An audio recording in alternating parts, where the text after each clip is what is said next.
வணக்கம் மக்களே, welcome to universe voice Tamil. இன்று நாம் காண இருப்பது சூடிக் கொடுத்த சுடற்கொடியாள் ஆண்டாள் நாச்சியார் இயற்றிய திருப்பாவை பாடல் 16. இந்த பாடலில் ஆண்டாள் நாச்சியார் நந்தகோபரின் காவல்காரனுக்கு கூறுவது போல இந்த பாசுரத்தை அருளியிருக்கின்றார். எம்பெருமானை துயிலெழுப்ப நாங்கள் வந்திருக்கின்றோம். எங்களுக்கு ஒளிப்பறை தருவதாக கண்ணனே வாக்குறுதி அளித்திருக்கின்றார். ஏதாவது பேசி எங்கள் எண்ணத்தை மாற்றாதே, முதலில் கதவை திறந்துவிடு என்று அந்த பெண்கள் கூறியதை தத்துவ ரீதியாக அன்பர்கள் சிந்திக்க வேண்டும். பகவானின் கருணை பார்வை நம்மீது விழுந்துவிட்ட காரணத்தால்தான் நாம் அவன் புகழை பாடும் உயர்நிலைக்கு வந்திருக்கின்றோம். இருந்தாலும் நாம் மிக விழிப்புடன் இருக்க வேண்டும். நம்முடைய எண்ணங்களை மாற்றுவதற்கு பல சூழல்கள் உருவாகும். அதற்கு இடம் கொடுக்காமல் நாம் முன்னேறி செல்ல வேண்டும். அற்ப பொருட்கள் வடிவில் அவை வரலாம். பட்டம், பதவி போன்ற வடிவங்களிலும் வரலாம். இவற்றிலெல்லாம் மனதை சிதறவிடாமல் பகவானின் நினைவிலேயே நாம் முன்னேறி செல்ல வேண்டும்.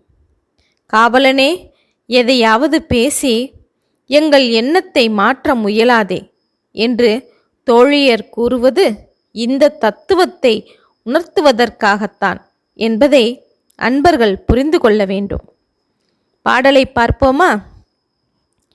நாயகனாய் நின்ற நந்தகோபனுடைய கோயில் காப்பானே, கொடி தோன்றும் தோரண வாயில் காப்பானே, மணிக்கதவம் தாழ்த்திரவாய், ஆயர் சிறுமியரோமுக்கு அரைப்பறை, மாயன் மணிவண்ணன் நென்னலே வாய் நேர்ந்தான், தூயோமாய் வந்தோம் துயிலழப் பாடுவான், வாயால் முன்னம் முன்னம் மாற்றாதே அம்மா நீ, நேய நிலைக்கதவம் நீக்கேலோ ரெம்பாவாய் என்று பாடுகின்றார். இந்த பாடலின் பொருள் என்ன தெரியுமா?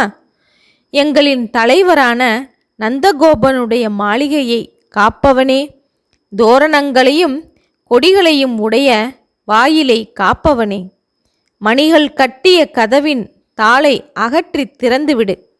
ஆயர்குலச் சிறுமியரான எங்களுக்கு மாயக்கண்ணன் ஒளி எழுப்பும் பறையை கொடுப்பதாக நேற்றே வாக்குறுதி அளித்திருக்கின்றான்.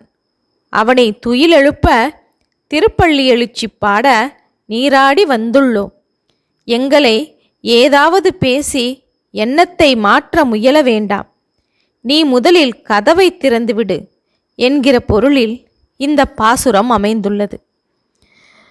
ஓகே மக்களே, இதன் தொடர்ச்சியை அடுத்த காணொளியில் காண்போம்.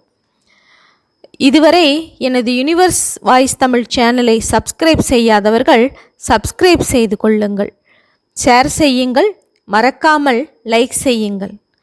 ஓகே மக்களே, நன்றி, வணக்கம்.